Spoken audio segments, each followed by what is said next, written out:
नमस्कार, अस्सलाम वालेकुम। कैसे हैं दोस्तों? मैं डॉक्टर आरिफ मलिक एक बार फिर से आप सबका अपने यूट्यूब चैनल पर हार्दिक स्वागत इस्तकबाल करता हूं और आपके अच्छे स्वास्थ्य की कामना करता हूं। दोस्तों, आज का जो हमारा टॉपिक है वो है सोराइसिस। आपने देखा होगा आजकल हमारी ओपीडी में आपके आस-पड़ोस में बहुत से रोगी ऐसे होते हैं जो सोराइसिस से पीड़ित होते हैं।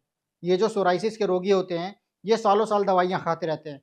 कोई 4 साल से दवाइयाँ खा रहा है, कोई 5 साल से, कोई 10 साल से, कोई 12 साल से। एलोपैथिक ट्रीटमेंट ले रहे हैं, स्टेरॉइड एप्लीकेशन कर रहे हैं, लेकिन इनको कुछ भी आराम नहीं मिलता।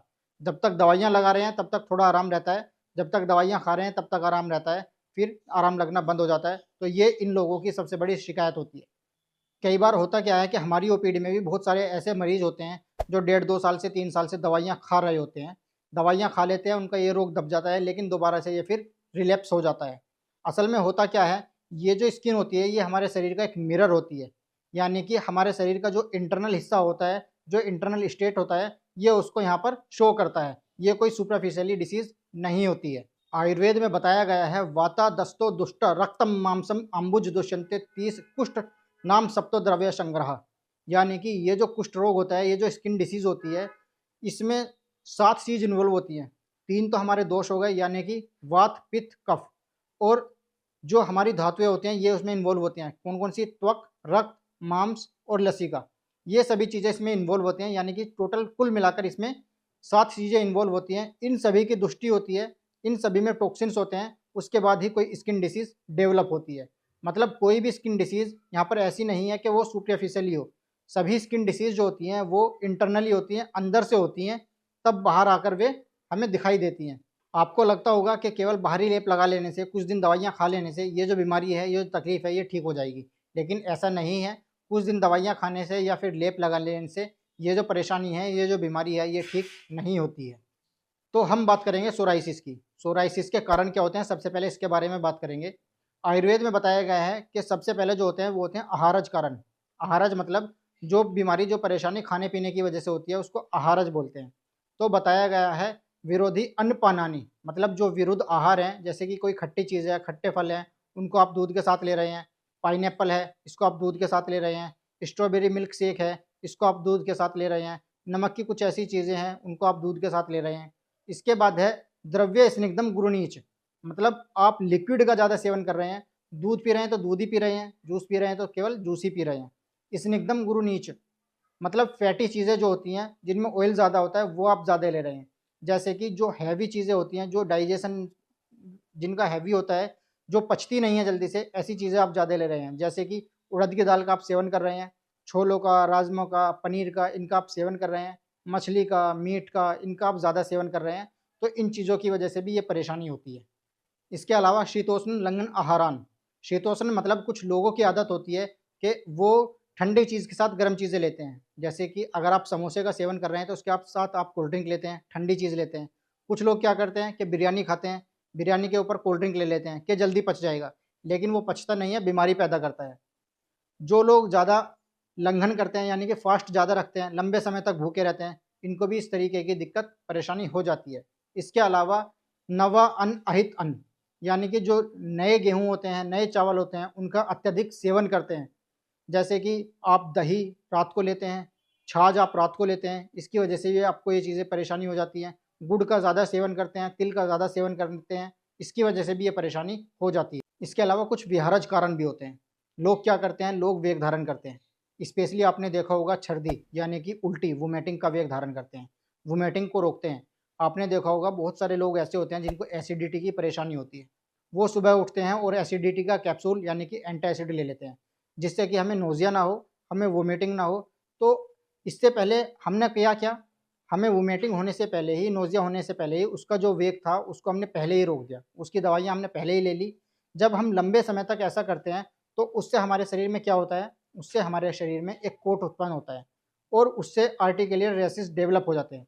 फिर उसके लिए भी हम दवाइयाँ या फिर स्टेरॉइड लेते हैं, एंटी एलर्जिक मेडिसिन्स लेते हैं।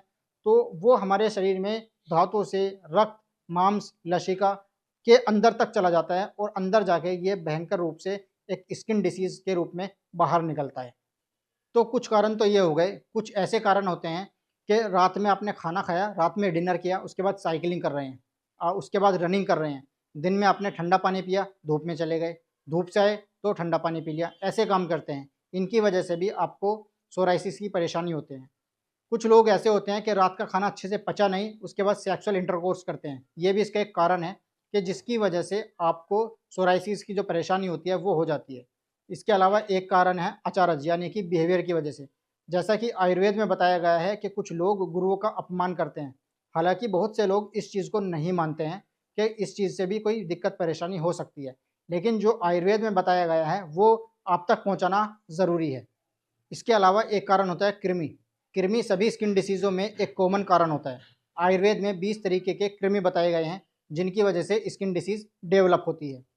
अब बात कर लेते हैं इसके पूर्व रूप की। आयुर्वेद में स्किन डिसीज़ों के कुछ पूर्व रूप बताए गए हैं कि पूर्व रूप की वजह से हम पहचान सकते हैं कि हमें ये परेशानी होने वाली है। स्पर्शम अज्ञानत्वम अतिस्वेदो नवा वैवन्यम उन्नति ही, यानी कि जब कहीं पे स्किन डिसीज़ या फिर सोराइसिस डेवलप होने वाला होता है तो आप वहाँ पर टच करेंगे तो आपको सेंसेशन फील नहीं होगा। कभी ज़्यादा पसीना आएगा, कभी पसीना बिल्कुल भी नहीं आएगा, यानी कि पसीना आना बंद हो जाएगा। वहाँ पर स्किन का कलर जो है वो डिस्कलरेशन हो जाएगा, ब्लैकिश होने लगेगा, कोट हो जाते हैं, आर्टिकेरियल ड्रेसेस वहाँ पर आपको होने लगते हैं।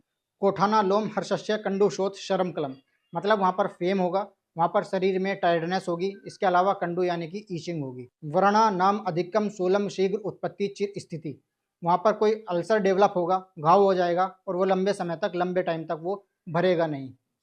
वहाँ पर आपको बर्निंग सेंसेशन होगी, वहाँ के अंगों में आपको सेंसेशन नहीं होगी, आपको सेंसेशन फील नहीं होगा। अगर ऐसे लक्षण आपको दिखाई देते हैं तो ये एक संकेत है कि आपको कोई स्किन डिसीज़, स्पेशली आपको सोराइसिस या फिर एक्जिमा वहाँ पर हो सकता है। अब हम बात करेंगे सोराइसिस के लक्षणों की। तो आचार्य चरक ने 18 प्रकार के कुष्ठ बताए हैं, जिनमें क्षुद्र कुष्ठ में वर्णन किया है किटिब कुष्ठ का। उन्होंने बताया है स्यावम किन खर स्पर्शम पुरुषम किटताम स्मृतम, मतलब आपको डार्क ब्राउन कलर के फ्लैक्स हो सकते हैं। उसमें क्या होगा, अगर आप उसको घिसते हैं तो भूसा टाइप का निकलता है, वहाँ से रफ निकलता है, जो स्किन होती है वो रफली हो जाती है। टच करते हैं तो वो लंबे समय तक आपको हार्ड जैसी महसूस होने लगती है। मॉडर्न साइंस की बात करें तो हमारी जो स्किन होती है उसकी एक्चुअली उसकी जो लाइफ स्पैन होती है वो 30 दिन की होती है। 30 दिन के बाद नई ग्रोथ होती है स्किन के सेल्स में और वो शेड्स हो जाते हैं। उसके बाद उसे नई स्किन रिप्लेस कर लेती है। लेकिन सोराइसिस के केस में क्या होता है, जो स्किन की लाइफ स्पैन होती है वो घट जाती है। वो 3 से 4 दिन में या इससे कम दिन में भी, दूसरे दिन में भी पुरानी स्किन को नई स्किन से रिप्लेस करने लगती है और सिल्वर कलर के फ्लैक्स निकलने लगते हैं, जिसकी शुरुआत पहले सर से होती है, जिसमें सीवियर डैंड्रफ हमें दिखाई देते हैं। उसके बाद वो शरीर के किसी भी हिस्से में फैल जाती है, तो ये सोराइसिस रोग होता है। अब इसके लिए आचार्य चरक कहते हैं कि हमें क्या चिकित्सा करनी चाहिए, इससे कैसे बचें। इसके लिए कुछ होम रेमेडीज़ हैं जिनको अगर आप अपनाएंगे तो सोराइसिस की परेशानी से काफ़ी हद तक आप बच सकते हैं। इनमें सबसे पहले आता क्या है, इसमें सबसे पहले आता है कि आप मुलहटी लें। मुलहटी का पाउडर लें। मुलहटी के पाउडर को, 1 चम्मच पाउडर को पौने गिलास पानी में उबालें। उबाल कर इतना पकाएं कि वो आधा रह जाए, फिर उसको छान कर पी लें। या फिर आप गिलोय, जो आप जानते हैं गिलोय, उसका चूरन लें। उसके चूरन को भी इसी तरीके से आप उबालें। उबाल कर जब वो आधा रह जाए तब आप उसको पी लें। या फिर आप आरगवद के पत्तों का लेप बनाएं। उसके पत्तों का लेप बनाकर आप जिस जगह पर आपको सोराइसिस की परेशानी है वहाँ पर लगाएं और उसको सूखने दें। जब वो सूख जाए तो उसको रगड़ कर उसको छुटा लें। इसके अलावा आप माँ मंजिष्ठादि क्वाथ की 3 से 4 चम्मच सुबह दोपहर शाम ले सकते हैं।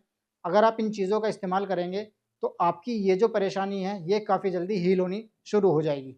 अब हम बात कर लेते हैं कि सोराइसिस में हमें क्या खाना चाहिए और क्या नहीं खाना चाहिए। ये भी आचार्य चरक जी ने बताया। उन्होंने कहा है लघु भोजन, सुपाच्य भोजन और फ्रेशली प्रिपेयर्ड ताज़ा भोजन का सेवन करना चाहिए। तिक्त रस यानी कि शाक जो होते हैं, जैसे कि पटोल, परमल का साग, करेला, मकोई का साग, इनका सेवन करना चाहिए। लौकी है, तोरी है, टिंडा है, इनका सेवन करना चाहिए। पुराना अन्न यानी कि पुराना गेहूँ, पुराना चावल, इनका आपको सेवन करना चाहिए। घी आप खा सकते हैं। अब आपको खाना क्या नहीं है, आपको डेयरी प्रोडक्ट को नहीं खाना है। आप घी का इस्तेमाल कर सकते हैं। इसके अलावा आपको कोई भी डेयरी प्रोडक्ट नहीं खाना है। आपको पनीर नहीं खाना है, दूध नहीं पीना है, दही नहीं लेनी है। इसके अलावा अम्ल रस का आपको सेवन नहीं करना है। अम्ल रस यानी कि खट्टे फल, जूस हो, वे भी आपको उनका सेवन नहीं करना है। नमक वाली चीज़ें आपको नहीं लेनी है। आपको तिल, उड़द, इन चीज़ों का इस्तेमाल नहीं करना है। अगर आप हमारी इन बताई हुई सावधानियों को बरतेंगे और इन दवाइयों को लेंगे तो आप सोराइसिस की परेशानी से काफ़ी हद तक बच सकते हैं। उम्मीद करता हूँ कि ये वीडियो आपके लिए लाभदायक होगी। अगर आपको ये वीडियो पसंद आई है तो इसको लाइक करें। अगर आपने अभी तक चैनल को सब्सक्राइब नहीं किया है तो चैनल को सब्सक्राइब करें। साथ में बेल आइकन का बटन अवश्य दबाएं, जिससे आपको इस तरीके की जानकारियाँ समय समय पर मिलती रहे। आगे बढ़ने से पहले अगर अभी तक आपने अपने दोस्तों को इस वीडियो को शेयर नहीं किया है तो शेयर ज़रूर कर दीजिएगा, जिससे कि वे भी इस वीडियो को देखें और ज़्यादा से ज़्यादा फ़ायदा उठा पाएँ। मिलते हैं अगली वीडियो में, तब तक के लिए खुदा हाफिज़।